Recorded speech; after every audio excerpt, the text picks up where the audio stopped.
माँ बस आती होगी। देखो माँ, साक्षी आ गई।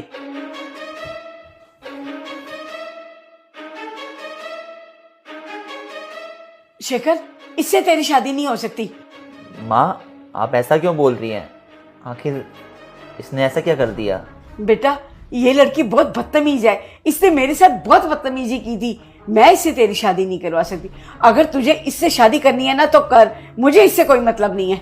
अगर तू अपनी मर्जी करना चाहता है ना तो इससे तू शादी कर ले, और अगर मेरी मर्जी चाहता है ना तो मैं इससे तेरी शादी नहीं होने दूंगी। क्या साक्षी ने ऐसा किया? शेखर, तुम्हारी माँ बिल्कुल झूठ बोल रही है। शायद ये औरत चाहती नहीं है कि हमारी शादी हो। तो करो तुम, मेरी माँ झूठ नहीं बोलती हैं, झूठी तो तुम हो।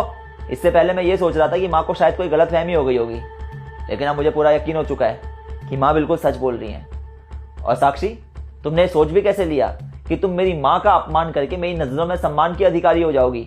अगर तुम मेरी माँ का सम्मान नहीं कर सकती तो साक्षी, तुम इस घर की बहू भी नहीं बन सकती हो। जो लड़की मेरी माँ का सम्मान करेगी, जो लड़की मेरी माँ से अच्छे से पेश आएगी, जो लड़की मेरी माँ की खुशियों की वजह बनेगी, उसी लड़की को इस घर की बहू बनने का अधिकार है। अदरवाइज मुझे नहीं चाहिए वो लड़की जो मेरी माँ को परेशान करे, मेरी माँ के साथ बदतमीजी करे।